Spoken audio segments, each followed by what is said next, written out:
Go live.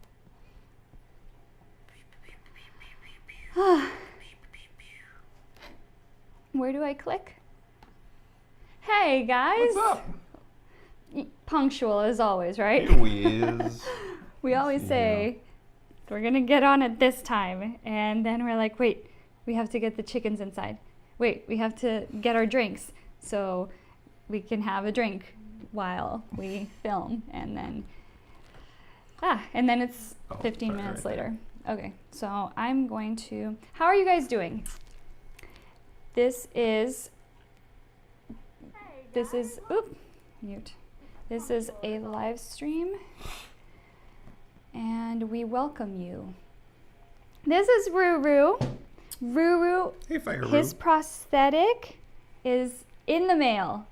It will be here this week, and we are so excited. We are, aren't we? Yeah. Aren't we, my boy? Ruru is very excited to be able to be mobile again. Here's a tip for anyone. Chickens like to be rubbed right there. Right on the cheek. Yeah. Ruru starts to go like this. That's a chicken's favorite. So, glad to hear you're doing well, Peter. Thank you for joining us. He's doing well. He's doing fantastic. Fantastic. Fantastical. Hi, Louie. Hello. So, let's start with the topic of this live stream. We're going to talk about something vegan related, obviously, but we're going to share with you, first of all, that we are no longer on Instagram. It's true. Or Facebook. The end. The end. No, we will explain why. Shoot. Are you? Oh, there we go. Lost my mic somehow. So our Facebook is still active, but we never, ever, the point of our Facebook was really that everything we posted on Instagram populates on Facebook. Yeah, it wasn't really its own platform. Yeah. It was just. So for anyone, I mean, I think you clicked on our inbox just a few minutes ago, and I saw like unread messages. Yeah. I was like, no. We say it in every video, or we say it in a lot of videos. Yeah. We don't check Facebook. We don't check, but those are the people not watching the videos, probably. But so why? Now we super don't check Facebook. Yeah. Don't just, we'll keep it up because there is still content on there that people might find useful, that people might bump into, that is shareable. Mm-hmm. That's what it's going to be for. But Instagram, Brian, tell them what happened. Instagram, Instagram, basically, you guys will recall if you go back in our video history on YouTube, we made a video a little while back called like what happened to our Instagram, and our Instagram account got disabled and we don't know why, and they won't tell us why, and we kept emailing and trying to go through the different avenues of like filing a petition or contesting a thing, or maybe our account was hacked, and if you think this was an error, please let us know. All of it. Called the number, and we emailed directly. We actually got the contact of someone who works at Instagram and emailed directly. No one would tell us why our account was gone. No one would tell us anything. No one would tell us if the account was hacked. No one would help us. No one would help us. The account's just gone. So we started our new one, which was those.annoying.vegans. And just a few days ago, the same thing happened.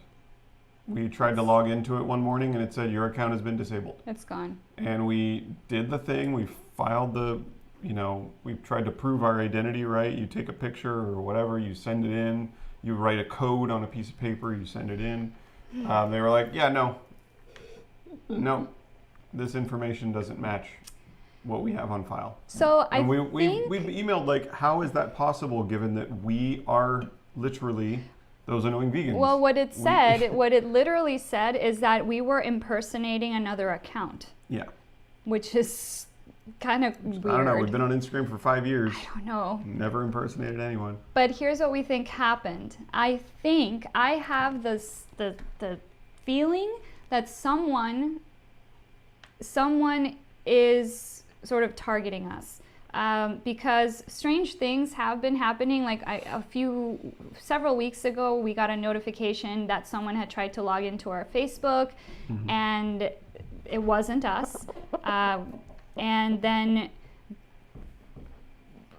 I got text messages from people I didn't know. That like they were acting as if I had texted them first, because they were like, "Who's this?"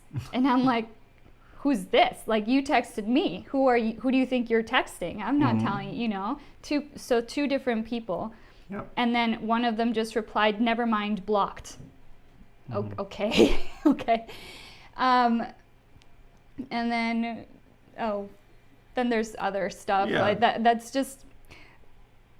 But so here's the thing, whoever is doing this, because I think now it is a person doing this, and obviously Instagram is not being very helpful either, but whoever's doing this, I think what's happening is they're hacking into our account, changing our personal information, so then when it comes time for us to enter our personal information to retrieve our account, it doesn't match. Yeah. So I think that's what's happening. And really, this person kind of did us a favor. I don't know if they're like sitting at home being like, yeah, because it's such a sad life you must lead if you think that that's going to not only silence us, but hurt us. We'd been talking about this a long time, like for a long time. We kind of wanted to get off of Instagram. It kind of became, it wasn't a source of joy anymore. I feel like it was a source of stress. Yeah, and you know, we will, our focus was always the animals. So we were like, well, you know what, feelings aside, we're just trying to get information out there.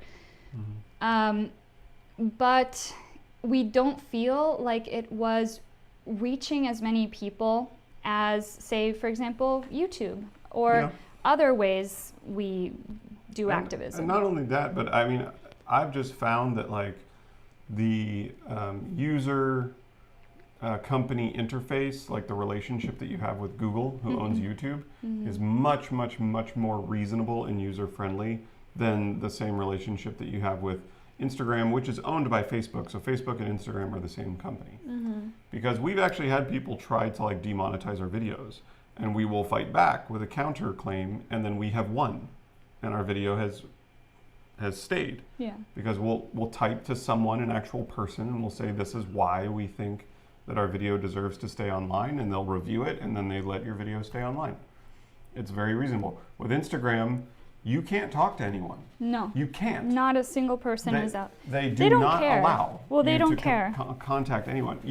We even tried going through back routes.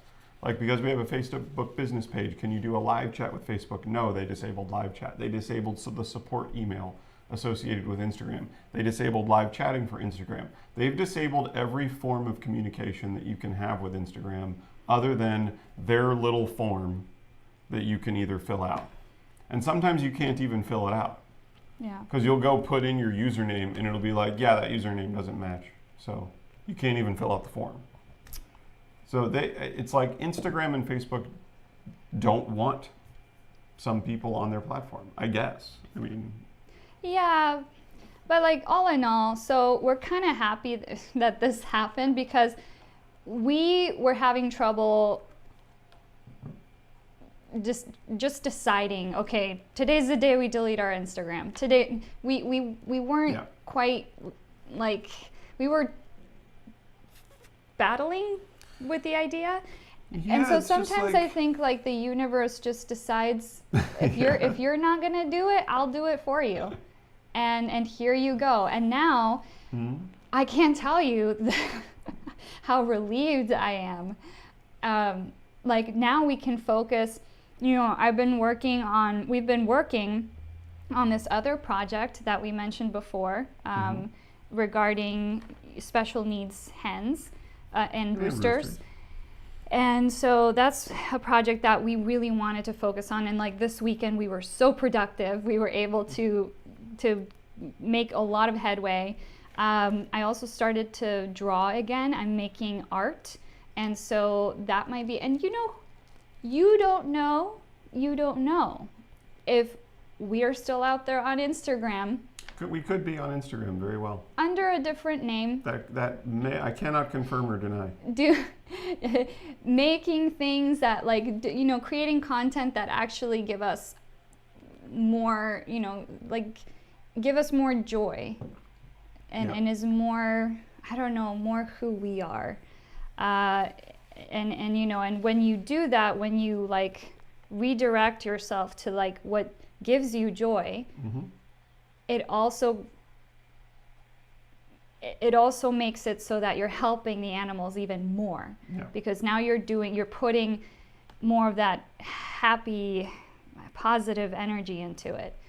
But we will probably not disclose what that account is or might be. If someone is and we will, and we have Aditya two-factor authentication. Yes, we have that. We have that now. Yes. But yeah. But it doesn't. Well, we had it before, though, because remember you saved those codes. Yeah. And it didn't. Well, it didn't help. I think it just helps to not be those annoying vegans on Instagram. Yes.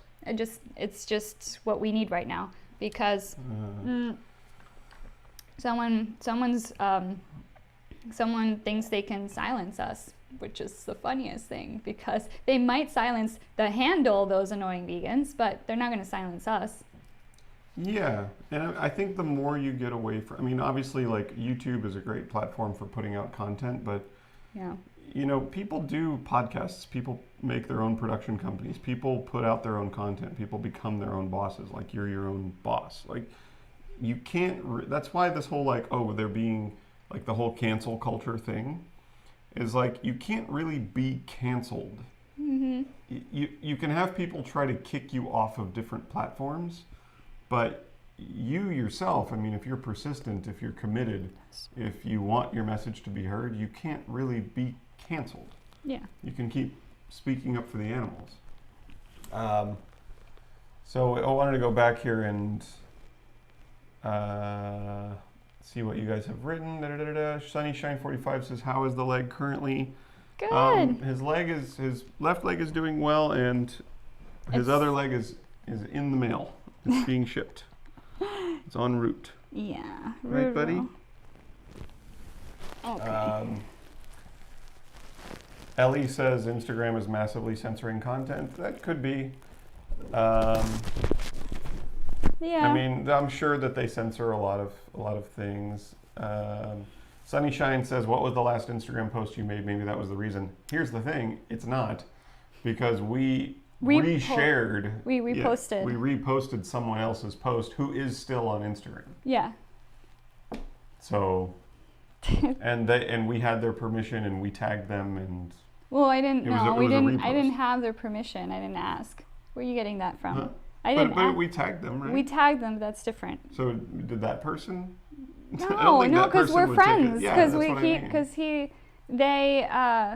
talk, and people like when you share their posts, and you tag them, and they're fine with it. I guess when I say we have their permission, meaning the person who we reshared wouldn't be upset with us, right, for resharing it. That's different. It is different. We have a delivery. We has a delivery. Let me see. Sorry, guys. Oops. We love your stories. Vanessa, what's that? Bev just donated £4 and 49 449 pounds. 449 pounds. Thank you so much. Thank Sending you. love and solidarity from Sheffield, UK. Chickens rule. Didn't we do the Sheffield? Yes. No, we did. We did. Chickens do rule. Can we pause for 1 second? Yes. Because every donation that you guys make today via Super Chat or Venmo, or if you purchase one of our beautiful, let me show you, I have to hold chicken in one hand, and we have these wonderful pins on Etsy. This one says "Compassion is contagious." It also comes in green. Mm-hmm. And we have these, and this other one called peas on earth, because you know I love puns. And if you purchase any of that on Etsy, any of our activist stickers, including, you can help me out. All of those donations go straight to covering Ruru and Antonio's medical care, which we are still working on. Yes. It's quite a bit. And it's just we are. Well, these are really great for going on laptops or bumpers. Like, they're a really great size. We have cow milk is for cows. We have rooster lover. We have. I'm a rooster lover. We love roosters. We have love more, live vegan. And one more. Our fourth one is vegan for them. And that is an actual photo. All of these are, right? Yeah, like those are actual. This is actually Jose, the rooster, Jose, whom we rescued off of a slaughter truck. This is a cow who I photographed at a dairy farm in Ontario, California. And this is a pig on a slaughter truck. Yes. In LA. And then you add, I filterified it to make it look like a painting. But all donations, all purchases on Etsy, all of your super chats, if you guys want to become Patreon members, all of that goes basically towards the same fund, which is our Animal Rescue Fund, which right now is helping Fireru and Antonio because they both just had surgeries, and we're trying to help pay off that bill for these gentlemen. Right, Bubby? Yeah. Little bubs. I was remembering. Thank you so much, yes. Peter. $5 Canadian. Peter says, I'm sad I'm not going to the vegan camp out this year, and there's a week-long camp at the biggest fish market in London, and the march is on again. Oh. Really? The march is on again? But wait, why aren't you going to the vegan camp out? I mean, you don't have to tell us why, but is it because did they cancel it? Or is it still happening? The camp out? Or is it virtual? I don't know. I thought the camp out was live. Because I think Russell Brand was supposed to speak, and I thought the camp out was happening. I'm just let me see here. Like each donation, you will keep it live for an extra hour or something. Telethon challenge. Oh, can you imagine that? Oh, that would if we stayed live. If we get donations and we just stay live. I've considered doing like a 12-hour live stream or something like that, but we could probably start with like an 8-hour one. We could maybe, do on like a Saturday. Yeah. But those are the kinds of live streams, those are the kinds of videos that people just won't really sit down and watch. People don't like the long videos. Our live streams probably get the least watches out of all our videos, but we actually really like engaging with you on a personal basis. And I mean, it's just a matter of like, we understand, people on YouTube are less likely to watch a video if it's an hour and 40 minutes long, right? Yeah, I mean, I would be too. I would be turned off by it. Yeah, but I mean, I drive to work and then I listen to Bluetooth while I'm at work, so I do like long form videos. I know that most people on YouTube probably don't, so that's why we offer shorter edited videos and live streams, but the live streams are fun because we get to talk to you guys live. And Peter just said Canadians are not allowed to travel to the UK. Yeah. Okay. Yeah. Here's the thing, guys. I know this COVID thing is getting out of hand. I'm frustrated because I think but society, but mandates and all that.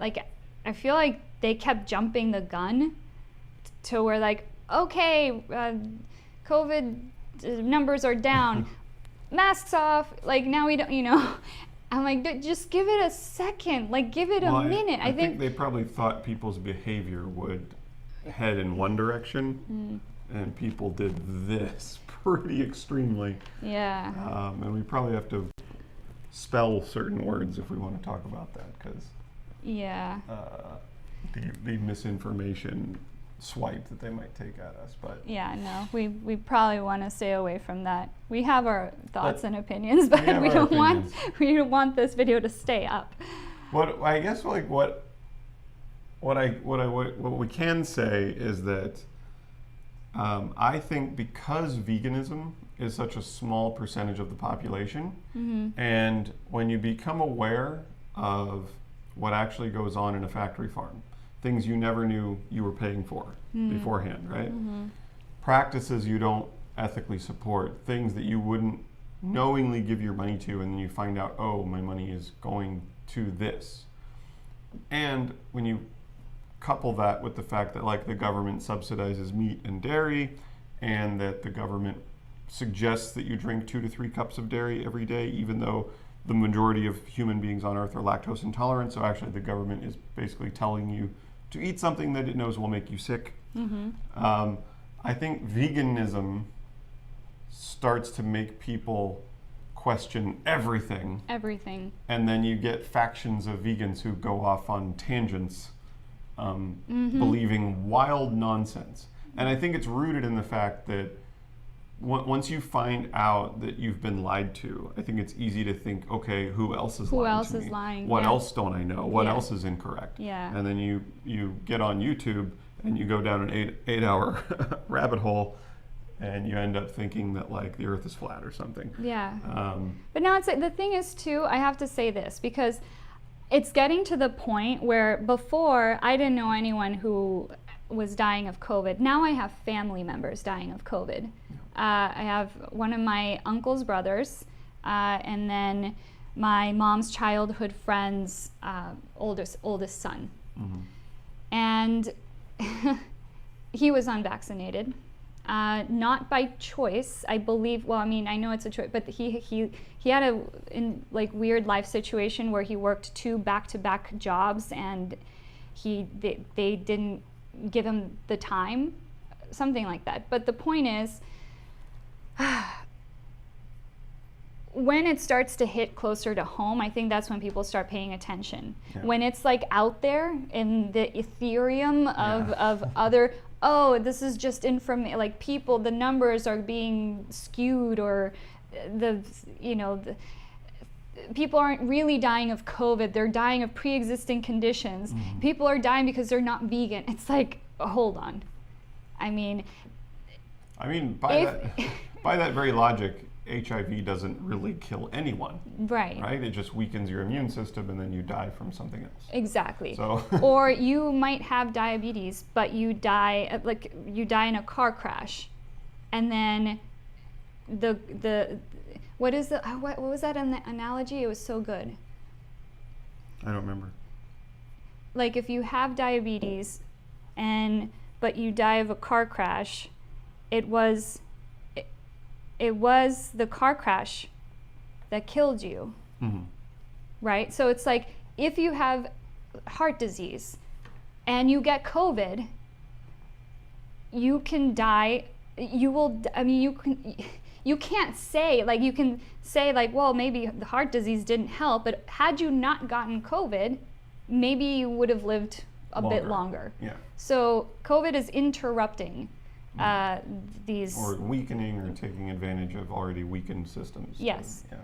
And I mean, we're vaccinated. We're not gonna lie. It's like it's a no-brainer. It's the reasonable thing to do. And we're fine. We're here. So we hope you do too. And we've never been infected, right? No, we haven't. Weird. But even if you're vaccinated, you can carry the infection with you, and you can pass it to someone else who is unvaccinated. Anyways, I'm not super big on those conspiracy theories. I just think it's getting out of hand. But I'm totally willing to listen to a conspiracy theory. But I'm always just looking for like the why, I guess. When they're like, we never landed on the moon. I'm like, why? Why would all countries around the world co-conspire to lie to the human race about the fact of, like, it's like, why would they do that? And you're telling me not one person at any space organization at any country ever told anyone the truth? That's how locked down it is. That's insane. Like, celebrities can't even go out to eat without it being leaked that they're at this restaurant, and then the paparazzi shows up. Like, you're telling me someone at NASA didn't leak the truth? It's crazy. Let's go back through some of your comments. But I there was Jamie said something that people took that right there. Oh yeah. People took indication of lowering numbers of infections as a green light to piss around, not understanding that it was the restrictions that lowered the rates to begin with. Yeah. And frankly, like, I don't care. I wear a mask, and it's like, people get so touchy about the mask thing. It's like, it's just a mask.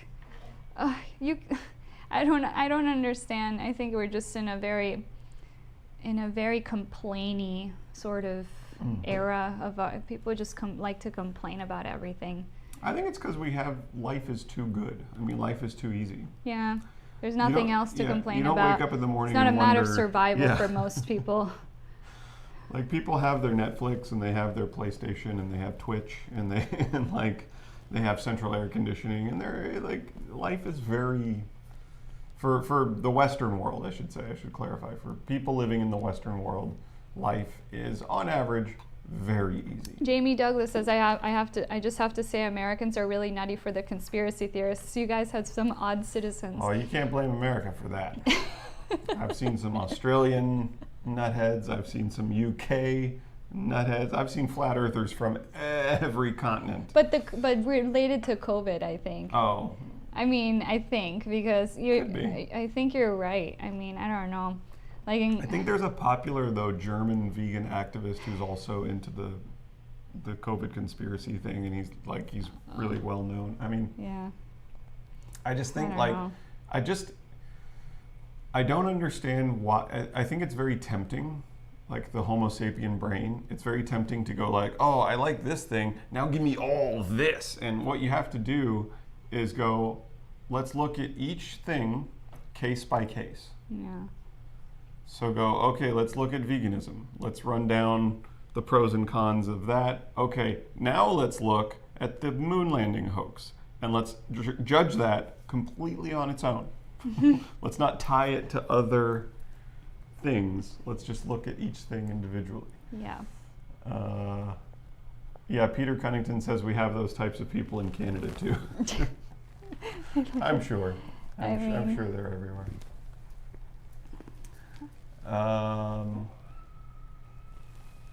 Ethiopian phenomenon. I think you're talking to someone else. Who? It says, why did you guys move to Sheffield? My cousin did her master's there. We don't live in Sheffield. I don't know if they're talking. But I don't know if you're talking to us. I would. New York is implementing vaccine passports. I mean, that's what it has to come down to. If people would just get vaccinated, and like just But those already exist. Like, when you travel abroad. What, vaccine pass? Oh yeah. When you travel to other countries, there's a list of vaccines you have to get. Yeah. Like, if you're going to go to Africa, or if you're going to go to Australia or Europe, like. Don't you guys remember, we got vaccines. And to go to school, like, you have to get vaccinated. We got vaccinated as babies, and we're still here. Everything's fine. But we don't have polio. Yeah. We don't have measles, mumps, rubella. We've wiped those out. Yeah. Because the Black Plague. It's like. Yeah. Smallpox. Like, we don't. I don't know, this whole idea of like, people, you got to prove your status. We already have to prove your status. People are saying, like, so this, for example, the Bill Gates conspiracy, right? You guys know about that. I'm only going to touch on this briefly because I don't really. It's just really funny to me that the idea that Bill Gates or anyone would poison vaccines to eliminate the world population, to like decimate the world population, doesn't make any sense, because one, that is already kind of happening. And like, if no one got vaccinated, COVID might kill a bunch more people than vaccine deaths would ever achieve. And two, why would someone who is like one of the biggest business magnates of the planet want to literally kill the people that are buying his products? I don't know. You know, I never know. it's just so, it just doesn't make sense. Well, there's the inject you with something poisonous or bad, bad, or a that'll tracker, hurt you, or a tracking device. Yeah. Which I don't know if you guys know, but these are much better at tracking. Like these little devices that you carry in your pocket right now. Mm-hmm. Like, you know how they solve murders a lot of the time? You know how they solve murders? They track your cell phone pings. Like they go, oh, you said you were at work this night, but your cell phone pinged at the house where the murder happened. Mm-hmm. Like they already can track you guys. Yeah. You got computers, you got cell phones, you got cameras everywhere. They can track. To think that there's a tracking initiative is so dumb. They're already tracking you. And to the vegans who are like, well, the vaccine's not vegan. Okay, valid concern. Mm-hmm. We all know that it was tested on animals.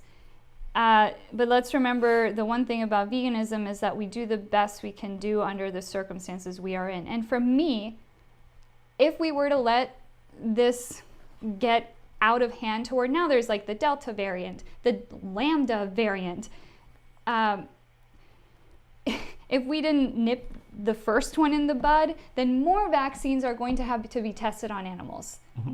So in the end, it's almost like you're causing more suffering by not getting vaccinated the first time. So that's my thought on that. Yeah, I watched this debate actually on Modern Day Debate recently, and it was a debate on veganism, and they were making, it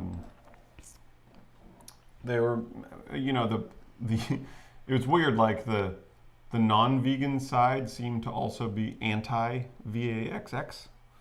Yeah.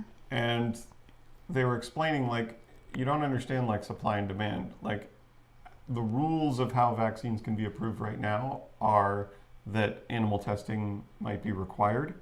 But for every new person who gets a vaccine, there isn't, like, a new animal that's tested on. The animal testing has already been done. Yeah. So it's not going to increase the number of animal testing for you to get the same version of a vaccine. Now, if this thing keeps mutating, like you said, and we have to develop new ones and new ones and new ones, then yes, the animal testing will continue. But it's not the same as like buying a cheeseburger. You buy a cheeseburger, for that cheeseburger, at least 2 animals had to be killed for the cheeseburger. And then if someone else buys a cheeseburger, another 2 animals have to be killed for that cheeseburger. So buying animal products will perpetuate demand. But that's not the case for there's lots of even over-the-counter drugs that were at one point tested on animals, but they aren't anymore. Like I'm sure ibuprofen and Tylenol were tested on animals at some point. Yeah. Lauren Vega Cruz says, I'm not sure if it's true, but I heard you were taken off Instagram for all the graphic animal abuse images. So here's what you can do, Lauren. You can go to our Facebook page, which was auto-populated by our Instagram account. And all of our Instagram posts that we've ever made are still on Facebook. Mm-hmm. Facebook owns Instagram. They are the same company. So if our images were too graphic for Instagram, they should be too graphic for Facebook, but they're not. So you can go to our Facebook page and you can see every Instagram post we've made. Mm-hmm. None of it's too graphic. Just like anecdotally, how many much more graphic Instagram pages have you seen? Go to Joey Carbstrong's page. Go to Belinda Vegan's page. Like there are countless more with way bigger followings pages that have that literally every day. Pages that I've had to just scroll past really quickly. Sometimes when Animal Hope and Wellness always shares Animal Hope and Wellness shares images of animals being abused. But it's dogs. But it's cats, so it's okay, right? Yeah. Well, because we care about cats and dogs. Yeah. Yeah. So what's too graphic? The truth is not too graphic. The truth is the truth. But we weren't even sharing graphic. No, images. the last we're three making memes. The last 3 posts were literally, there was a quote from Leo Tolstoy I uploaded, a quote from I forget the guy's name, but another quote, and then the repost from Graphic Vegan's account. It was just text. Yeah, it was just text. Text on a background. And they booted us. So Garuda Legends. Thank you so much, Garuda Legends. Garuda Legends donated a huge $50 donation. Thank you so much. Thank you Fire so Roo much. And Antonio are very appreciative of the $50. Someone asked how Fire Roo was doing. We'll update you right after. I think it was Garuda. Oh, it was it? I think it was. Yeah. Oh, Garuda. Yeah. Okay. How's Fire Roo's doing very well. Yeah. His leg is in the mail. He's recovering from a little. We had a little. Had a little infection of some sort. Yeah. Right? The last 2 weeks were a little bit like vet visit, because well, I don't know if we want to go into detail, but the point is he had digestive issues, because we need to get him on his prosthetic. Yeah, because he needs to be up and moving around. Yeah, because so he got gassy, which caused inflammation, and he's still recovering from that. You can tell his comb is not his usual bright red, but he's doing so much better. Like his digestion is back on track, and we only have one more little issue that we're just waiting for his. I think he has a little bit of throat inflammation, so we're waiting for that to improve and hopefully get him rechecked next week. So he's in sleepy chicken nap time. Yeah, he's in sleepy. It's 11 a.m. here, so he's a little. Yeah, he's so hungry though. His appetite is great. He's now pooping regularly because when this was happening, the digestive issues, he was pooping like 2-3 times a day, and that's when we knew no, like something's wrong. Yeah. And so we took him. We got him X-rays, and the vet was amazing. We found the best vet. Yeah. We found really the good best chicken vet. Yeah. And we said this about. Well, we found the best surgeon. The best. There's Grubley's. Oh, is that Grubley? I think so.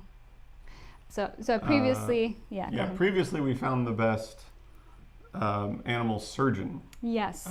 So the surgeon, also a veterinarian, but he's an orthopedic surgeon. Specifically. And that surgeon is great, but now for a general veterinary care doctor for birds specifically, we found an amazing vet. And if you guys want to like email us or whatever, we can. I don't even know if you guys probably aren't in the LA area. Do you want me to go grab that? Yeah, you can go grab it. Okay. But she sat there and she showed it like she was so knowledgeable. Usually you have to wait for like you get the X-rays done. You have to wait for the radiologist to review them, and then for the vet to call you. No, but they took them right then and there. And then she came in and like sat with us and explained everything. And she's like, see, this is swollen. This is black, so it's got air. He's got air in his intestines. And they kept him for the day, and they gavaged him. Gavage means they tube fed him because his crop had gotten a bit stagnant. Sometimes it's called sour crop. And he seemed to be having like some sort of yeast infection. So. And all because chickens do need 2 legs to move around so that they're upright, their digestive system is, it's like moving along. Imagine if you were to lie on the couch every single day, all day, 24 hours, and not that we were putting him in his wheelchair, then he has this little corner, but mostly because he has a much different posture than Antonio. Antonio can actually balance on his one leg because his posture is concave. I don't know if that makes sense. Like chicken backs are a little bit concave. He is a game rooster, and so he stands upright, vertical. And with the one leg, it's that and a combination of how long he was left with his injury, where we rescued him from. And he was left with his injury for so long that he got used to just being on his side the whole time. Mm-hmm. And so much so that even the vet pointed out that his ankle, what'd you call it? Another word for fused? Arthrodese. Arthrodese. I'm guessing it's arthritis related. No, arthro, I think it's, I don't know, it's arthro is a prefix for something else, but it might mean bone. No, because ortho is joint. Joint. Oh, okay. So his joint fused, but we think that with the prosthetic he'll be able to be more mobile, and that is the longest. I said I wouldn't make it long, but here we go. And we haven't read Garuda Legends question. So Garuda's $50 donation, again, thank you so much for that donation, says, can I ask a question? Based on Dr. Melanie Joy, would you accept me if I stand for the best animal welfare, or am I forced to be for animal liberation? I really love you guys and want to be friends. This is for Fireroo. Fireroo. Hope you spelled Fireroo's name right. His name is actually F-I-R-E space R-O-O. But I like Roo because Roo the day, Roo and he. Is, yeah, I kind of like that. R-O-O is just short for rooster, so a lot of roosters will have Roo in their name. So Dr. Melanie Joy. Dr. Melanie Joy, for those of you that don't know, she coined the term carnism, which is, per her definition, is the invisible belief system that it's okay to, the conditioning that it's okay to exploit and harm and kill and eat some animals, but not others. And the reason she did this was because usually in society, a person who is abstaining from the immoral act doesn't have to wear the label. Do you want me to hold him? Yeah, do you mind switching with me? My hands are asleep. Come here, my boy. As I try to keep him as steady as possible so he doesn't kick himself in the face. Come here, handsome. Okay, maybe I'll bring you a treat in a little bit. Who's my handsome boy? But go ahead, I don't want to interrupt your flow. So, usually in society, the person or the group of people who are abstaining Try to hold him more upright. Yeah. Who are abstaining from committing the immoral act don't have to wear the label.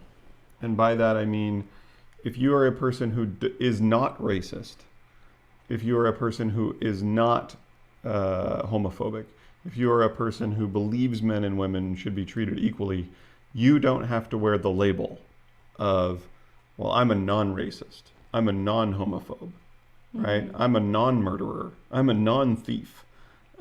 Usually the person who commits the act wears the label. But with veganism, it's the exact opposite. That's a good point. Vegans are the ones who are abstaining from animal cruelty, yet we are the ones that have to wear the label. And the reason is because society has deemed that it's okay. So Melanie Joy wanted to give a word to this viewpoint in society. So that we shouldn't be called vegans. Society should be called a carnist society. And we are simply abstaining from that carnism. Just as we abstain from racism and homophobia and everything else.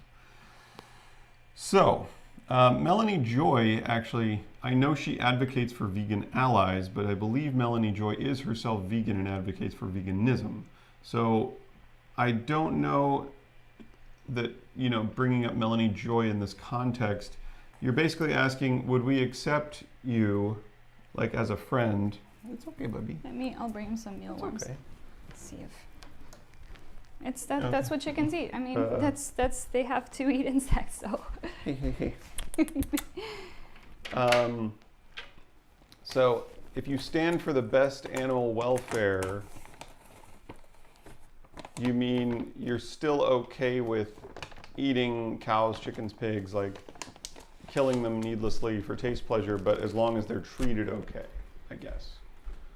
As long as their cages are big enough, or if they have enough free space, or if they get treated well enough. Do we accept you for doing that? Like, we accept that you do it, just like we accept that many people in society do it. We certainly wouldn't condone it, and we're not going to say yay for standing up for animal welfare, because that's not what veganism that's not the goal of veganism. The goal of veganism is to get rid of animal exploitation as much as we can. Yeah. So I guess you'd have to specify what you mean by animal welfare. Do you mean, are we okay? Yeah. We had a little saliva. Yes, it's a little drippies. The throat inflammation. Little drippies. It's okay. I have sweet potato for you. So Garuda Legends, you love us and you want to be friends, and we have non-vegan friends. Yeah, that's not the that's issue. not the but issue. I don't know that your concern should necessarily be whether we will accept you. Yeah. Is what do you think of yourself. Like, what do you think is the best course of action for you? What do you value? You know, do you value, sure, animal welfare is great, but are we still using animal welfare as a crutch? Yeah. You know, like, I think a lot of, we always say, and we've said this in our previous videos, we are abolitionists at heart, but understand that sometimes things like animal welfare laws, we have to be, you know, we have to support those because those are on the way to the end goal, and society just doesn't move quickly enough. Maybe he wants to poop-a-doo. Do we need to go to the bathroom? You want me to put him out? I can probably reach. Okay. Here we go. But hold on 1 second. Yeah, so we have to support those laws as part of getting to the end goal of veganism, because, you know, whether they make it more expensive for farmers to operate, or, you know, they raise awareness in and of themselves, like banning battery cages in California, for example, was one of the most significant laws, I think, that has passed for, and I don't know if that actually included other kinds of, did it include gestation crates? I don't remember. But I think it was for chickens. Yeah, but sometimes they include other, you know, but that sent a message to the world, to California, to the states, perhaps to people, that what we were doing before was not right. Now it does send the message that, okay, so now they're free range, and that's so much better. It doesn't quite complete the sentence in the sense of, well, they're still going to get killed, and that's what we have a problem with. They're free range, but they are still being exploited for their reproductive systems. And that's what we have a problem with. But we have to, you know, we have to kind of put up with the little baby steps, because humans are very, very scared of change sometimes. And I don't know, like I guess, I don't know, sometimes I try to put myself in the place of where I was before. But it's very hard for me to do that, because I think, you know, some people make that change fairly quickly. It's like if you sit someone down and you show them the footage and you talk to them about this stuff, like you would hope that their reaction would be like, oh my gosh, that's terrible, I need to make a change. Versus like, that's something I didn't do was deny. I heard the truth, I saw the truth, and I was like immediately needed to make a change. So I don't really know what it is like to be in that mindset of denial. Did I go on a tangent? Probably. What? Let's move on. Can I get this over your head? Yeah. Don't mind us. This is just not. Okay.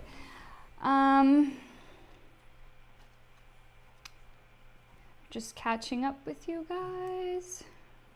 Peter Cunnington says, Joey Carbstrong said, please don't report animal abuse on social media platforms, because then it will prevent vegans from posting animal abuse. Oh, that is true. I saw that video. And that's something, I think, was it him who also said don't report hunters, because it will also prevent us from sharing hunting videos, yeah. But I think because with hunters, the thing is, I think that's a step that Instagram has to take, because I think his point was that, like, hunting is already, it's a socially approved form of animal harm. So yeah, but trophy hunting only happens because social media allows it. Well, I think his point was, like, they're probably going to, you can flag a hunting post, and then they're probably going to approve the hunting post, but they might take the vegan activism post down, because you're sharing, you know, footage of, and you know, chickens, cows, pigs in slaughterhouses, and people don't want to see that, but we already socially approve of hunting. So basically, you know, if you start flagging one and then they start flagging us, basically the vegans are always going to get shut down. The hunters are always going to, because it works both ways. Be able to stay. Yeah. That's the thing too. That's another reason I'm kind of happy to be off Instagram. Yeah. It's just so, I feel like it's, as long as it's been around for so long, but it's still such in the early stages of, it has so many contradictions. I don't think it's very well managed. So maybe in the future, if they get their stuff figured out, I don't know, but let's see. Oh, Garuda Legends, thank you so much. Thank you so much. Garuda Legends donated another $50. Thank you so Thank you. much. This is going to help Antonio and Fireru a lot. Garuda Legend says, I'm talking about being practical. A vegan world is not going to happen based on the vegan fail rate. At least we can advocate for the most painless deaths and get all livestock to be happy animals. This is for Antonio. Well, thank you. Who's right here? Antonio thanks you. Oh, he's sleepy. Come here. Let's see. Oh, is Antonio coming on camera? Antonio's coming. Garuda Legends give you $50. $50 to help a bubby. Big bubby. Big bubby. Well, thank you so much for that. And to answer your question, yeah, you're saying, talking about being practical, that's what veganism is about. Veganism is about being practical. So if we can be just as healthy, if not healthier, by eating plant foods than animal foods, then it is more practical to eat the plant foods. I mean, you're causing less suffering and pain and death. You're causing less CO2 emissions. You're causing less, like there's so many things that you're avoiding. And as we said, if you can be as healthy, if not healthier, on an appropriately planned plant-based diet, then eating plant-based is the practical option. It is impractical to grow fields and fields and fields of soy to then feed cows and then kill the cows and then eat the cows. That's wildly impractical. Just to get the nutrients that they got from the soil. Right. That's wildly impractical. It's wildly impractical to grow all this wheat and grass and corn and then turn it into pig food and then grow pigs and then spray their feces and manure all over the surrounding towns, which are usually low-income people of color, people who don't have the means to fight back against these corporations. We're gonna rural communities. Yeah, we collect all this blood and urine and feces and we spray it into the environment of the people around the slaughterhouse, and then we kill these pigs. It's so convenient because you know these farms are in these very rural communities with scattered houses here and there. And you know what happens when one person speaks up, two people speak up, maybe three or four? Nothing. Nothing happens. Like if these farms were in like Los Angeles and everyone was getting sprayed with this lagoon water,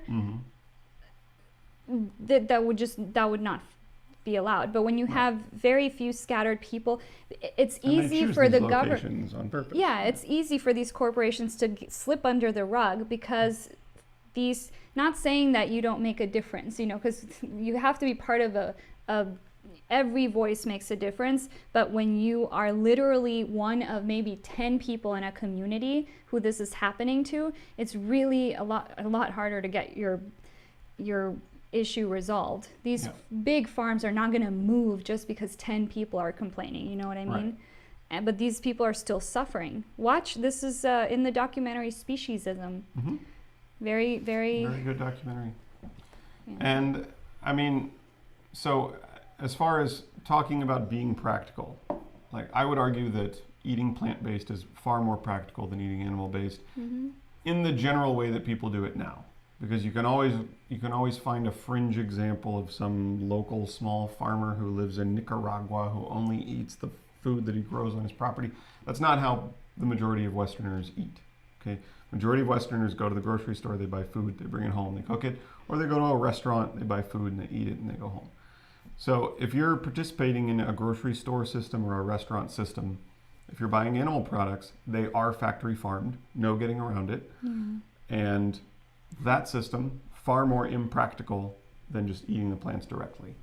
And so then you say a vegan world is not going to happen based on the vegan fail rate. I don't know what vegan fail rate you're talking about, but if you're just asserting that a vegan world is never going to happen, no. I can imagine a time in human history when people were like, listen, men are better than women, we're stronger, we have more rights.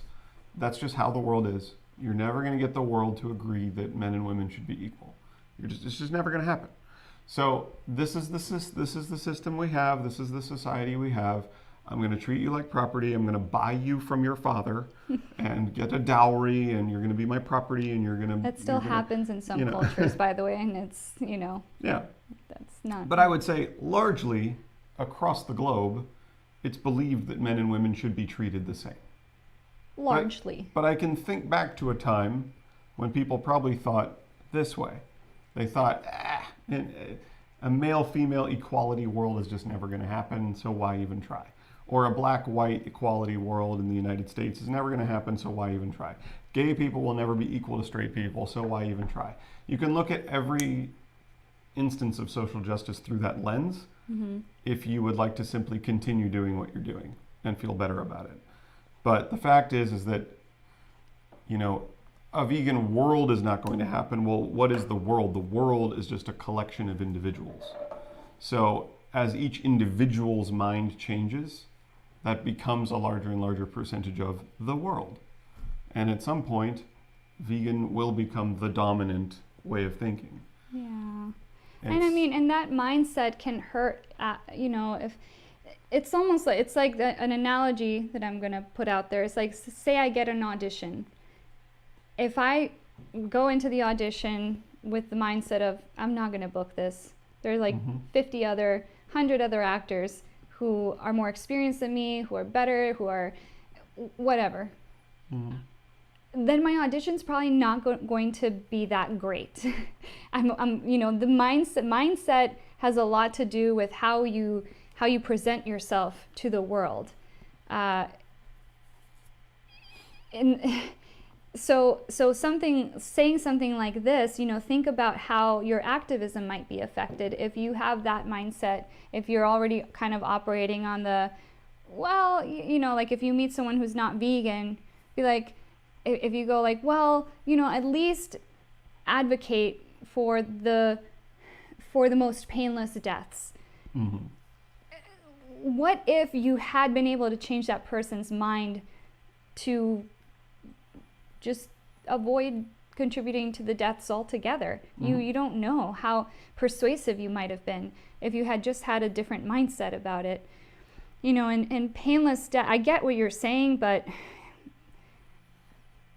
we could just ask, is killing a dog or a cat or a human painlessly make a difference? Is that okay? Yeah, it's painless. Just because it's painless doesn't really, to think that someone might be okay with killing my, these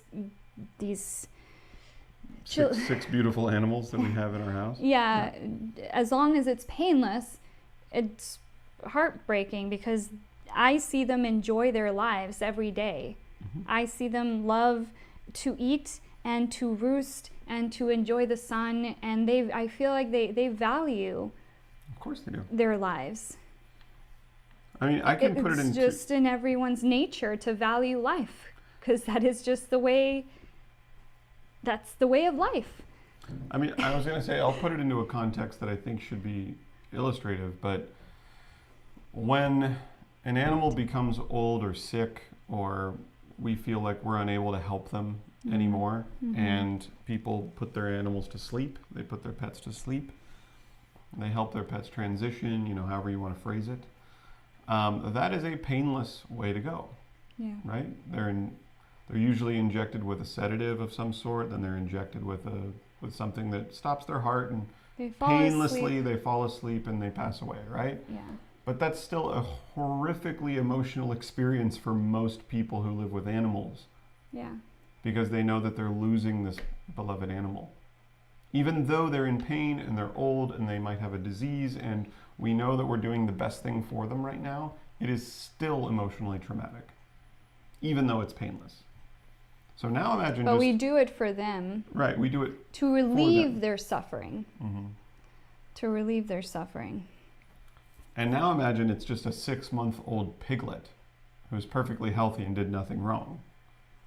But you just want to eat bacon. I mean, it's insane. They weren't, their only crime, which is not a crime, but the only thing they did wrong was be born who they are. Mm-hmm. Isn't that sad? Like, just because they were born a pig or a chicken or a goat or a lamb, mm-hmm. that's all they did. They did. It's not their fault. They woke up one day and they were born in this world and taken advantage of and exploited and abused. And that to me is just so it's so wrong. It's so wrong. Peter Cunnington, thank you so much for your $2 donation. Veganism is not about you, it's about the animals, says Peter. That's right, Peter. It is true. It is absolutely 100% true. I think... Do you have a comment? Oh, no, I agree 100%. I mean, veganism is about the animals. It's not about us. That's why it's... What makes us comfortable, It's hilarious when people go, oh, you vegans think you're so much better. It's like, no, actually, we don't think we're better. That's why we're vegan. Vegans don't think we're inherently morally superior to any other sentient being on the planet. It's really easy to just... I want everything taken with the same consideration. Like, is it okay to murder a human being? Well, what are the circumstances? And if you paint a story where someone with a weapon broke into your house and is threatening to shoot your child and you have no other option than to, blah, blah, like all of a sudden, killing a human being becomes pretty acceptable. But that, like, we always use those examples to justify the non-necessary deaths. Like someone goes, oh, what if a bear attacks you in the woods, you're not going to fight back? It's like, yes, I'm going to fight back if a bear attacks me in the woods. But pigs and chickens and cows are not attacking you currently. Yeah. They're not harming anyone. They're not doing anything wrong. So let's take each scenario individually and just say, in this scenario, we're talking about killing someone. Is it justified? In the case of just wanting to eat a ham sandwich, no, it's not justified. No. Moving on. Let's move on to some comments.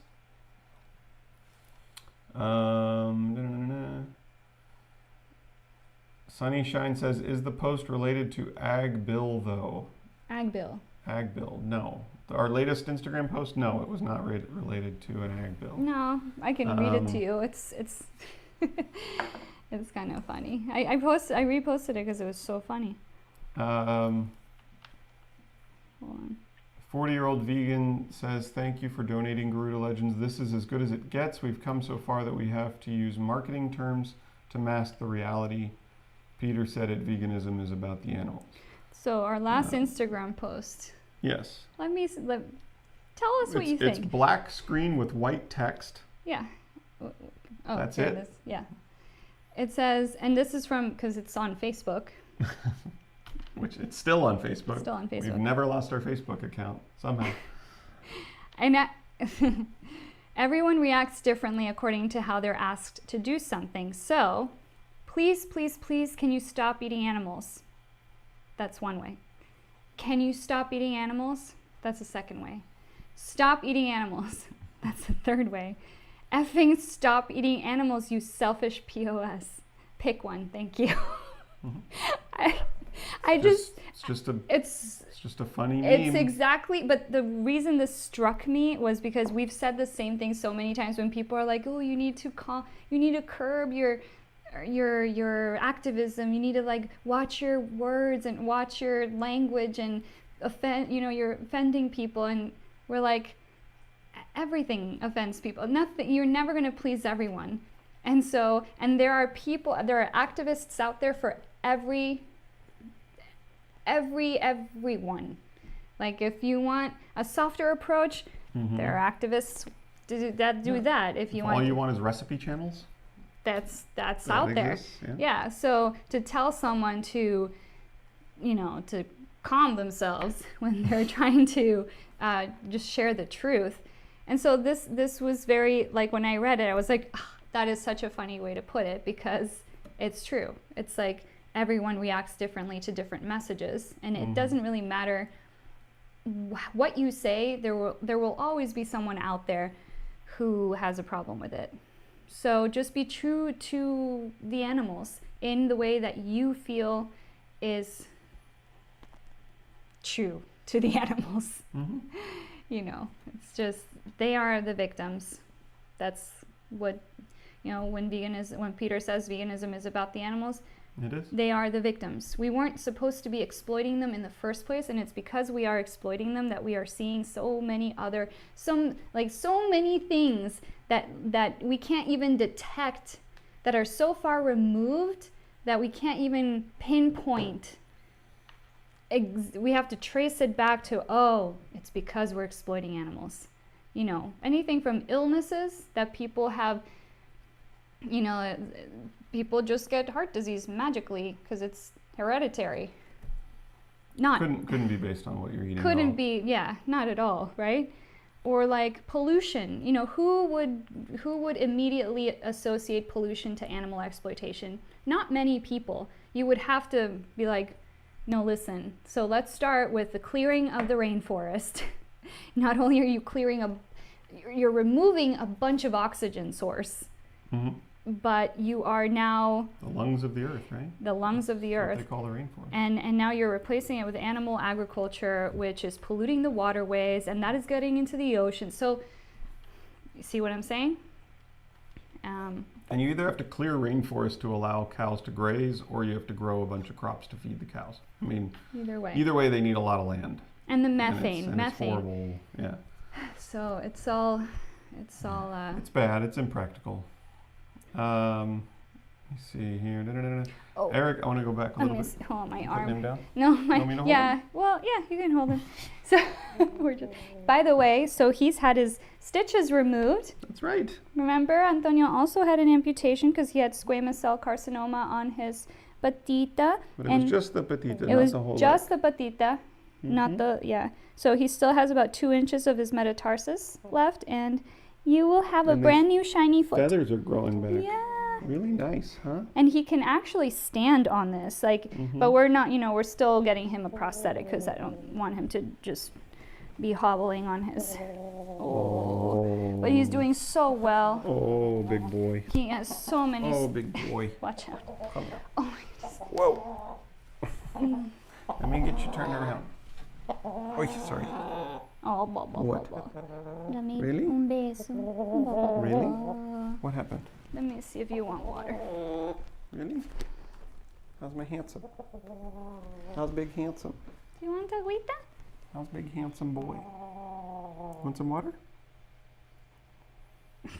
Poquito de agua. Agüita. No. ¿Qué pasó? Okay. Moving on. Beso.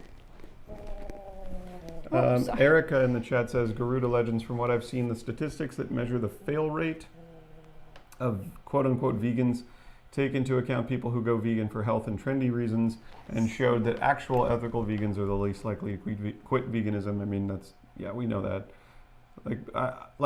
I mean, just to show a parallel, I don't know this for a fact, but I'd be willing to safely assume that the carnivore diet probably has a huge fail rate, because it's just a trendy diet that has nothing to do with ethics at all. And it lacks all plant foods, so I don't know that people would be able to continue that long term. Peter Cunnington says, I think this true. This is from before. This is from before, about one person not changing the world. Not true. Greta Thunberg, I believe is how she pronounces it, has made big changes all on her own. That is true. But unless people follow the advice that she's giving, then the world overall still will not change. But I understand she has a big influence, and she has influenced many people, and that is true. Peter Cunnington also says, but you guys, in some parts of the world, women are still treated badly. Yeah. We know that. Yeah, that's why we said largely. That's why we said it's largely globally agreed upon that men and women should be treated equally. And in those places in the world where they are not, that is generally looked down upon. By other parts of the world.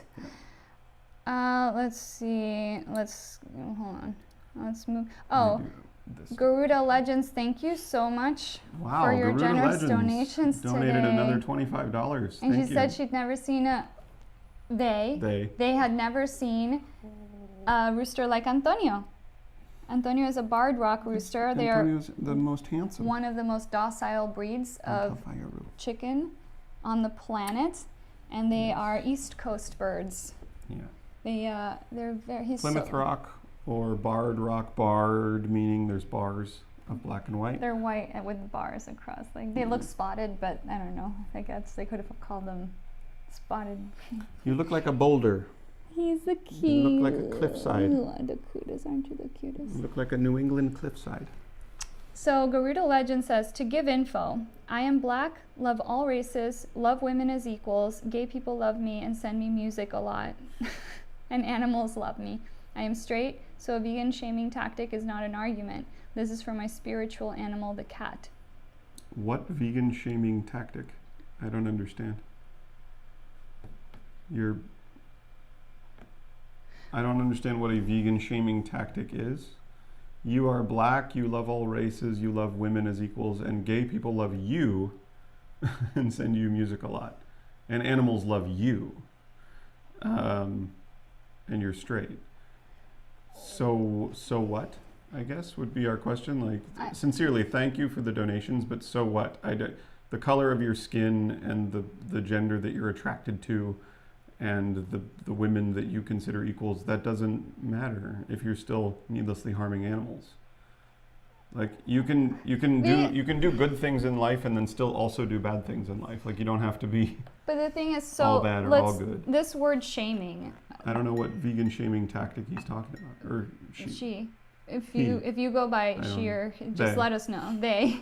But shaming is not something anyone can do unless the person receiving the information feels guilt. Yeah. In the first place, because someone could try to shame me about, I don't know, racism. my what? Your racism, like. No. Because you're not. No. Okay, sorry. Someone could try to shame me about something as dumb as, okay, like, people always try to shame us about the way we look, like, you skinny, yes, you skinny malnourished vegans, right? But that doesn't really touch us. It doesn't do anything because we don't feel ashamed. We know that the logic behind what we're doing is right. We are vegan for the animals. There are skinny vegans. There are every shade of and body type of vegan you can imagine, as well as non-vegans.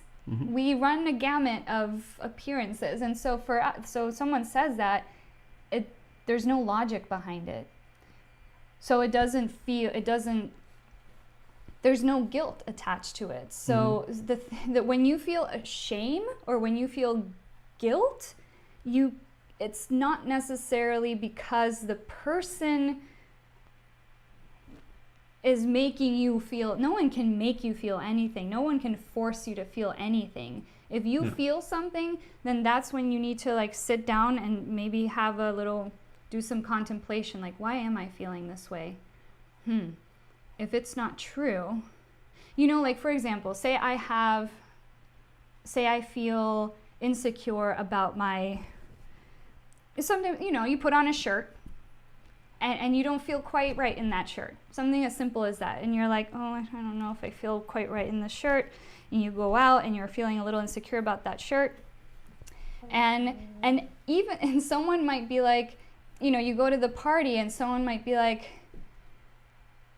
did you change your look? Or some comment that isn't even directly targeted at your shirt, but maybe something about your look or your appearance, and you instantly feel like, oh my God, are they talking about my shirt?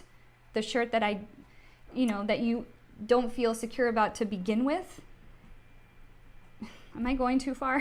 You know what I mean? Like if you're already feeling insecure, then someone's comment will trigger you more than if you weren't feeling. Yes. That was a long-winded way of saying that, but yeah. No, I agree. I'm not great at coming up with analogies on the fly. Well, with the race thing, what I meant was like, you're not racist, so someone trying to shame you into believing that you are when you aren't. Or kind of like that impact post, you know what I mean? Like, oh, veganism is white veganism. It's like, I don't you're not making any sense, and it doesn't follow from, like the conclusion doesn't follow from the premises. It's an illogical argument. We're getting a lot of comments now, and we're coming up on the end of the stream. As always, what's happened, they always flood in at the very end. Well, if you wanted to get them lunch. Well, that guy didn't even reply, yeah, he did. so I'm not in a rush. Yeah, we just got it. We got the address. Oh, we did? Yeah. Okay.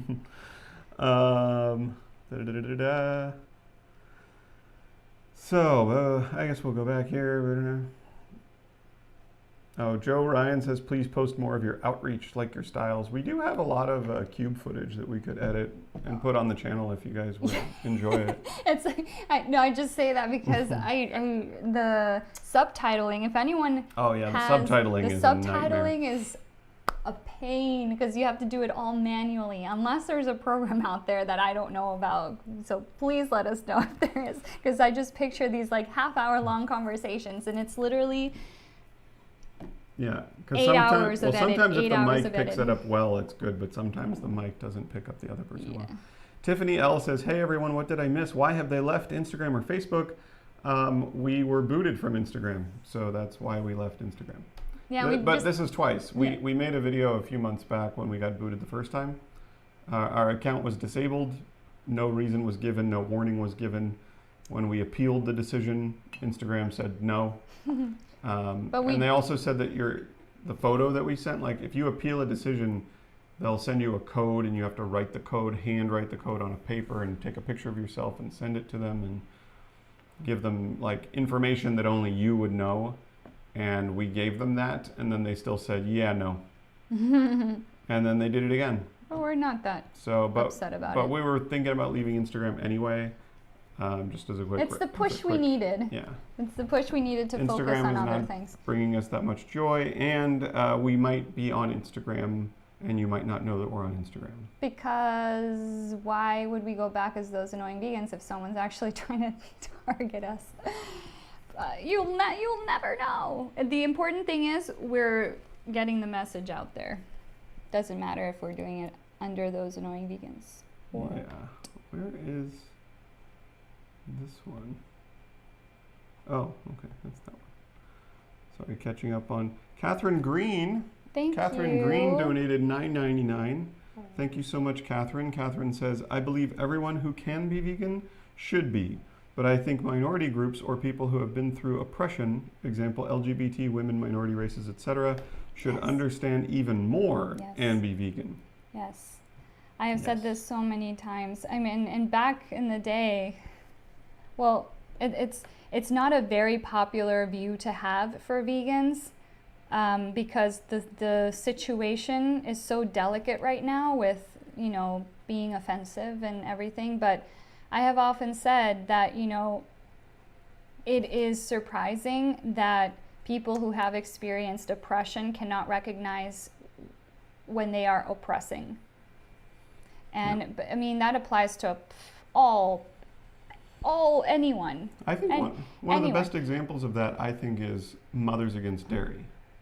I think that's the perfect sort of intersection, if you will, of women who have had children and then realizing that bond, that connection that you have with your child by breastfeeding your child, and then thinking about, oh my gosh, I've been paying for this abuse to happen to other mothers. Yeah. I've been paying for other mothers' children to be ripped away from them. And I've been paying for other mothers' breast milk to be stolen from them and sold. So they created this group called Mothers Against Dairy, which I think is a great. Yeah. It's a great thing. It highlights the hypocrisy. This tastes so good. Very well. Your lip gloss? It's minty. Yeah. It's, and one of the biggest examples of that. I mean, a while ago, remember, what's his name? What's his name? I keep thinking Joey Carstrong. He's not. James Aspie? James Aspie. James Aspie posted that photo of the woman. Khalees, yeah. the singer, who had hunted two. She lives on a farm now. Yes, and she killed her birds. own rooster. I think it was a turkey and a chicken. Yeah, it was a while back, but we made a video about it, and the first thing. When he reposted that and commented on it, the first thing she did was self-victimize. Yeah. And then throw the race card out there. Say he's white, I'm black. You can't say that. Yeah, you can't. I'm like, dude, have you looked at who you're holding upside down, dead? Like. Yeah, I think it's because he said that's a slaveholder mentality. That was the one word. Oh yeah. He basically called her out for all these abuses and then said that's slaveholder or slave owner mentality. Slave owner mentality. Yeah. But see what happens when did she feel triggered by that? Yes. Why? Could it be because she knows it's true? And it's but she might not knowingly know it's true. You know what I mean? She might not consciously know it's true, but it's triggering a conflict within her. And to go with what you said, Catherine, you would hope that if she has in fact experienced oppression, I don't know much about her life. I know that she's a singer and has hopefully it's very successful, but I'm sure that's not without her road bumps and things she had to overcome to get there. Right.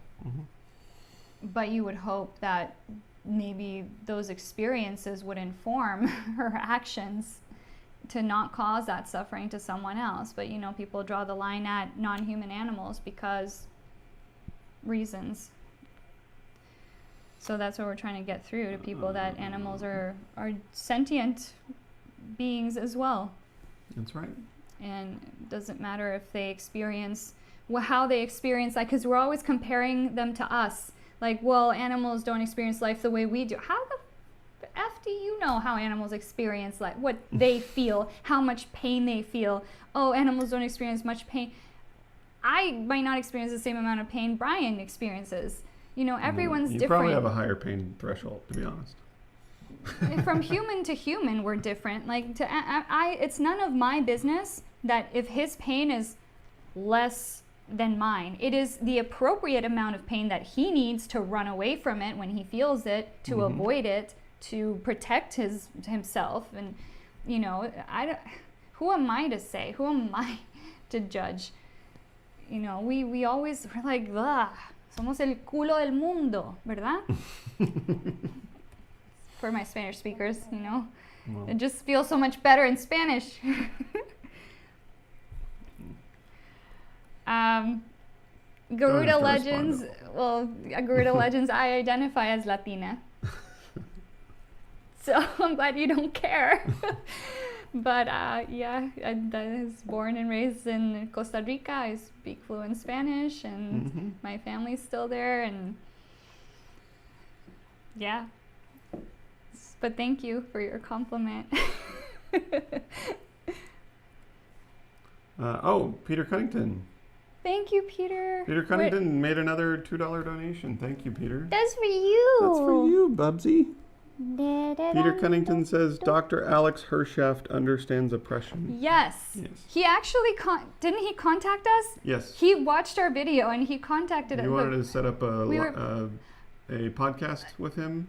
Yeah, but something happened. They canceled the it was the Animal Rights National Conference. Yeah. Yes, and they canceled it. We were going to speak virtually, and then they canceled the whole thing. He watched the one about the animal Holocaust because he is a Holocaust survivor, and he was like, Yeah. And we met him 2 or 3 conferences ago. Yeah, at the Los Angeles one. 18 or 19 or something. He is the head of Farm, which is... Farm Animal Rights Movements, I believe. Yes. Yes. Do you want me to put him down? You want to go back on your pad? Oh. He has a foam padded area over here because we're working on this. Yeah, but I'm already... You want to say thank you to everyone? We can bring Jackie. You can bring Jacqueline. Okay. Mead. What? What? You want to go down? Here, let's go down. Oh, we get Answer, maybe we need to poops. Oh, his sounds are so cute, aren't they? Oh, there we go. Let me see. Maybe Jackie wants to come on. Jacqueline! Jacqueline! What's next? What time is it? Oh. It's almost 12:30, so... What time? Okay. And we want to get them lunch, I think, right? Yes. Before we go. Bow or Bo, B-O-W, says 100. I've known people who received racism treatment when they came to this country, but some of them were also very racist. I don't get it either. Shrug emoji. Yeah, I mean, it's just like people can be inconsistent with their moral beliefs. Look at veganism. Pardon me? People are inconsistent with their moral beliefs. They go, hey, cats and dogs and bald eagles and dolphins should be treated this way, but cows, pigs, and chickens should be treated this way. Why? I don't know. I'm just inconsistent. Like, that's ultimately what most arguments against veganism come down to, is I enjoy the taste of these products, and I'm okay being inconsistent with my morals because it brings me pleasure to eat these things. And it's legal and it's convenient and it's socially acceptable, so they're not going to change. That's usually why people don't want to go vegan, is because they don't want to change.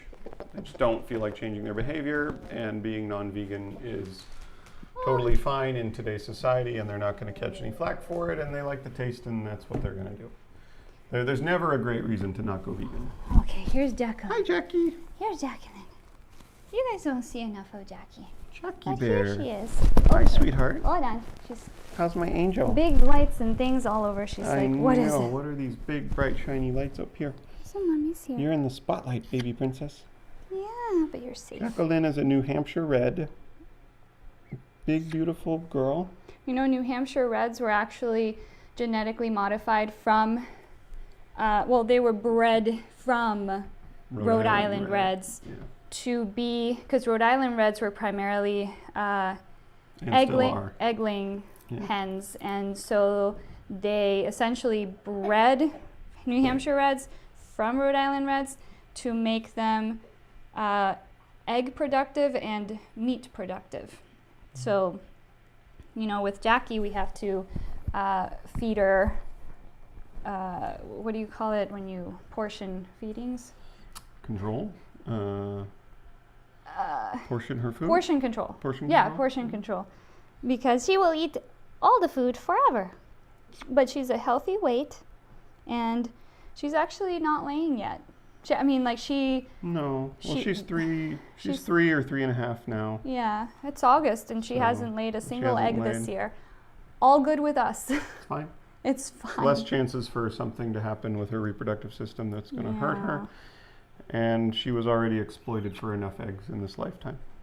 So we don't need to lay anymore if you don't want. You don't have to. Her breed is bred her breed is bred to lay like 300 a year. I don't even know. Can you imagine her the first 6 months of her life doing that? Yeah. Well, last summer she laid one every few days for like a 3-month period. For 2 or 3 months, she laid like 4 or 5 a week. But an egg every day, and it's a process. It's a physical labor process. It's like giving birth. Yeah, she gets hot. She's panting. She's in her box for hours. She's bucking, and she's like, but she's very proud and happy when she lays an egg. But It is very physically demanding, and all the eggs in the all the chickens in the egg industry go through that. Sometimes they're they can't get enough calcium out of their diet to replace the calcium they've lost laying their previous egg. So sometimes their eggs are soft-shelled, and you have to make sure to stay on top of their calcium intake, because if they're soft-shelled, they can get stuck. They can pop inside. That can cause a massive infection. They can die. I mean, egg yolk peritonitis is probably the most common reproductive illness. But you're not going to get that, no. You're not going to do it. No, mire. It looks like so you got a few of you guys are having an argument in the in the chat. Are they? There's always an argument in the chat, isn't there? There's always at least one going on. What happened? Gioni A says veganism is a propaganda agenda pushing the climate change hoax. More bugs die for your food. Do you vegans not care about bugs? Gioni, are vegans the only people who eat plants? So vegans are the only ones who eat plant foods. They're the only ones. 3% of the population we are. 3 to 5%, right? Vegans, but we're the problem. Please. Get your facts straight. A lot of stuff rolled up into this. So veganism is propaganda agenda pushed by the climate change hoax. Interesting. So climate change is not the... They only care climate change is the hoax. I love that Johnny says they only care about the big fluffy furry ones. Well, yeah. Followed up, Gioni A says... That's, of course, based on facts and statistics, right, Gioni? It sounds like you're just emotionally triggered right now. So. Vegans also get injections that are tested on animals, so they're speciesist and only care about the big fluffy furry ones. Disney Channel, though, style. Oh, Gioni. Yes. Well, we mentioned this earlier in the stream, the VAXX issue. As it stands right now in our society, largely the only way to get certain things approved is through animal testing. Do we agree with it? No. Is it the way of the world? Yes. And the definition of veganism is that we, as far as what's possible and practicable, we avoid animal exploitation. So it is not possible to receive a VAXX that has not been tested on animals. It's impossible to do so.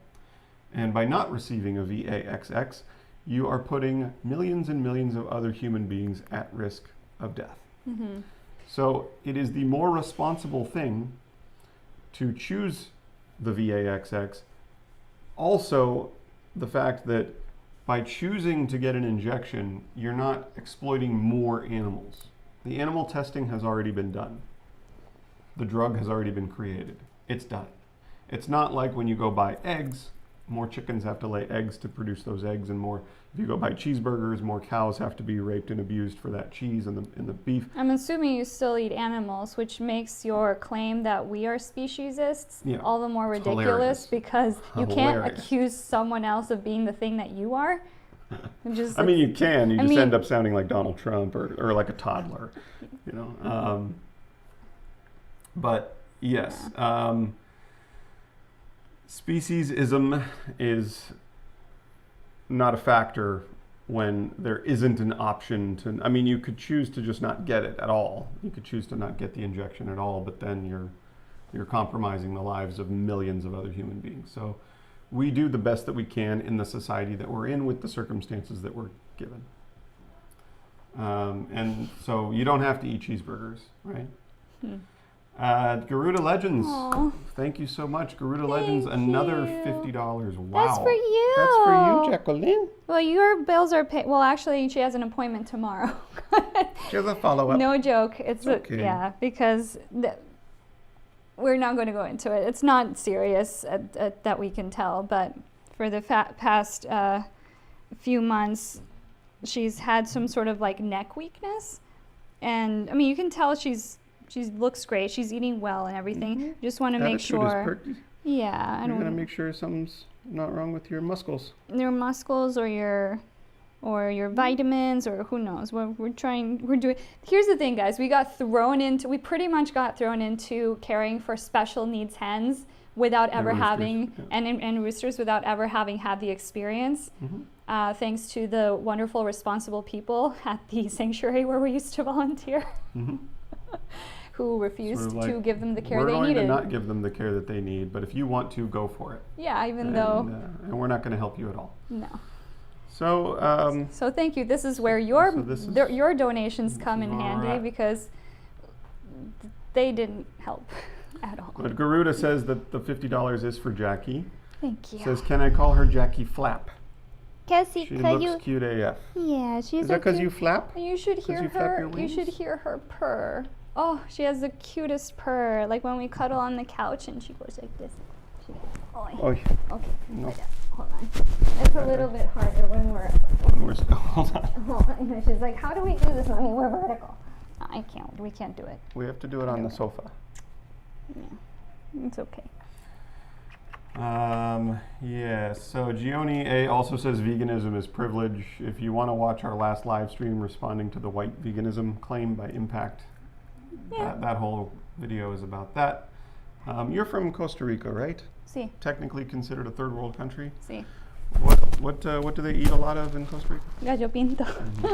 Plants. We are mostly plant-based. Mostly plant-based. Except, like since the Western sort of fast food shit started like appearing everywhere. Yeah. Like fast food used to be a rare thing. occurrence, and now. Excuse me.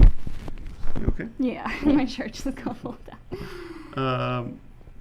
Yeah, I mean, I'm pretty sure, don't quote me on this, you can use the old Google machine, but I'm pretty sure rice is the cheapest calorie on the planet. And it's not an animal. And not just vegans eat rice. Not just vegans eat rice. So not rice, just vegans eat avocados, not just vegans eat beans, like please. But rice, beans, oats, potatoes, carrots, onions, those are not expensive foods. Frida Vegan says you're so beautiful. Yeah. Frida Vegan, Jackie is so beautiful. Yeah. I know, sweetheart. Did you hear that? Because you are. No, Yeah, 40-year-old vegan says, Gioni A, how is sweet potatoes a privilege? Yes, exactly. Oh, you want to be on Mommy's lap. Sweet potatoes are super cheap. You want to be up top. And you can pretty much get them wherever you get the animal products. Garuda says, let Jackie flap.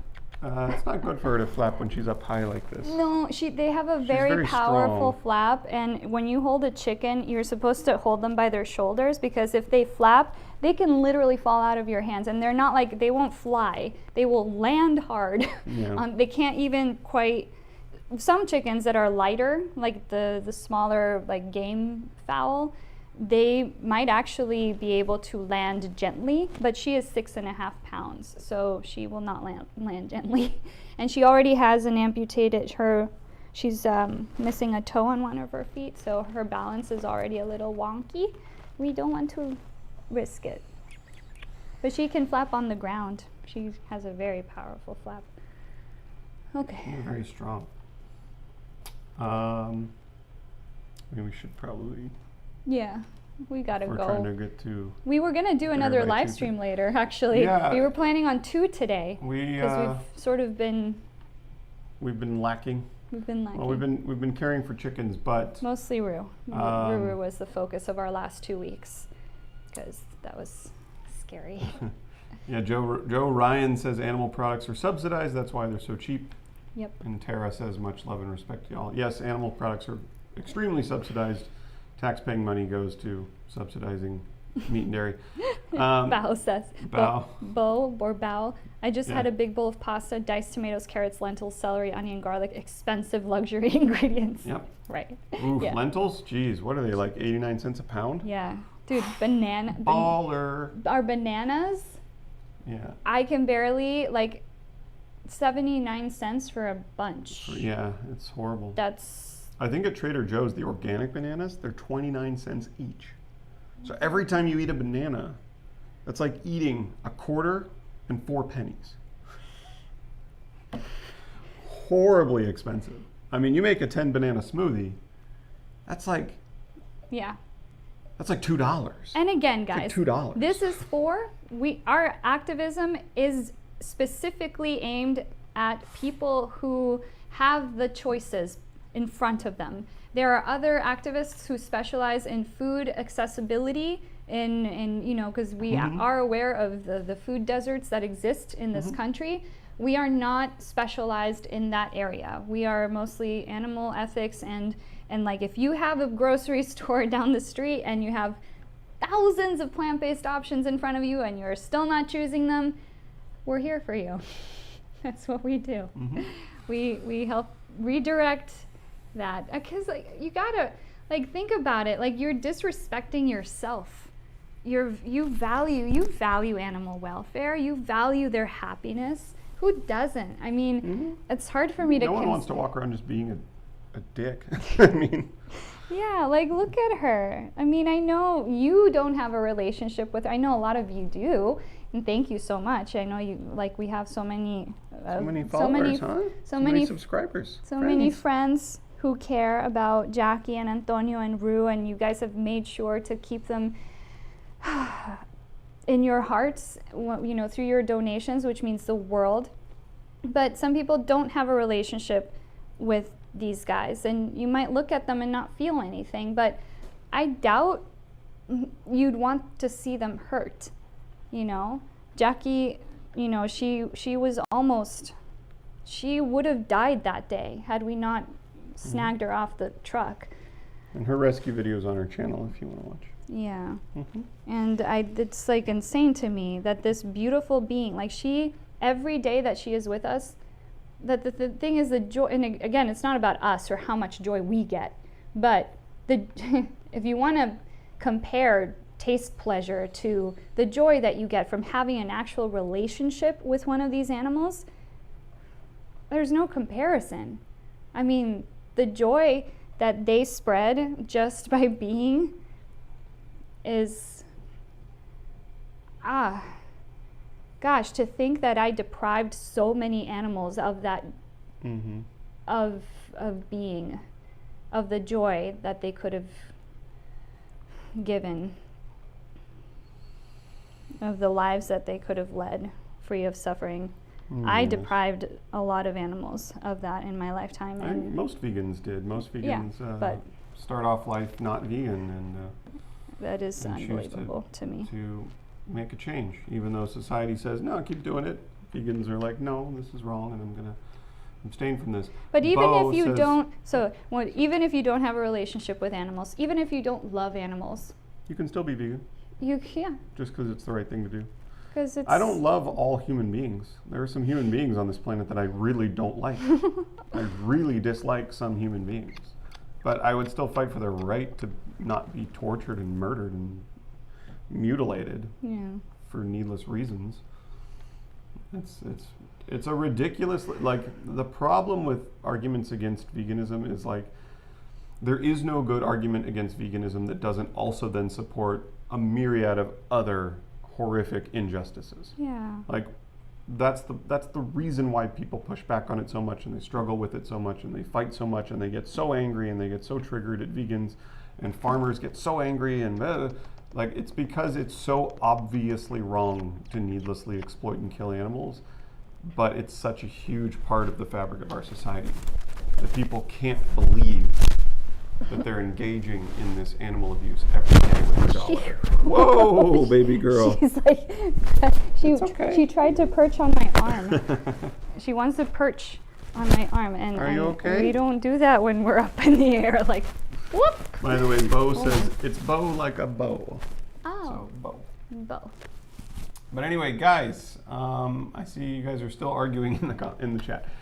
So, we're going to wrap up this live stream now, and we want to do another one tonight. We wanted to do this one, 10:30, 10:45 a.m. for people that might be Weren't we supposed to talk 8 about hours an article? ahead. We were. Maybe we'll do that tonight. We were going to talk about a Yahoo article or a Yahoo story. We'll save that for later. Hold on. We want to do another one. What do you want to do? Maybe like 8 o'clock after the chickens are in bed or something? Yeah. So maybe like 8 p.m., 8:30 p.m. tonight. Pacific time, so hopefully this live stream has been useful for people that might be ahead of us in hours, and then we'll do another one tonight for people that are closer to us or even behind us in time zones. So we'll do another one tonight, maybe 8 or 8:30 p.m. PST. Okay, let me put you over here. And You want to walk around? Oh. before we wrap up, we just want to say, oh, Jacqueline. Antonio's showing off. Oh, Antonito. Oh, qué guapo. Hold on. Guapo. Okay, let me put you over here. And I think Jackie's Antonio shows off for Jacqueline. Yeah, it's the cutest thing. He's very handsome. He knows. Just like this little dance.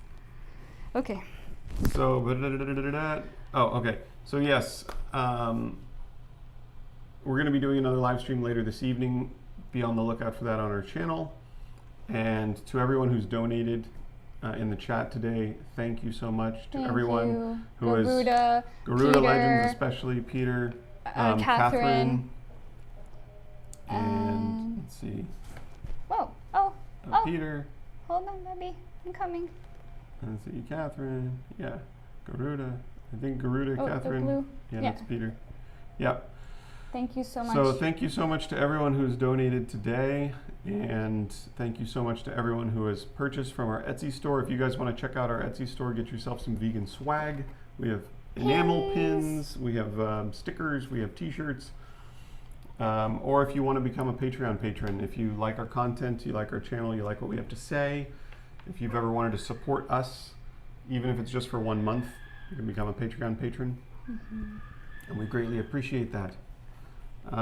Generally says it's getting late here. Good night, lovely vegan peeps. Yeah, we thought it might be getting late in Europe by now. But if you guys are in the US, or if your time zone makes sense, join us tonight around 8:30 p.m. You guys can PST. continue I know you guys are still in the middle of this this fight. This conversation. It's a conversation. I mean, you guys are conversing, which is great. I don't see anything particularly. No mudslinging going on. Yeah.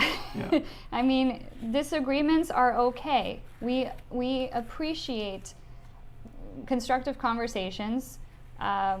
So please continue. We will be back later on tonight, and we apologize that when we end this stream, so will the chat.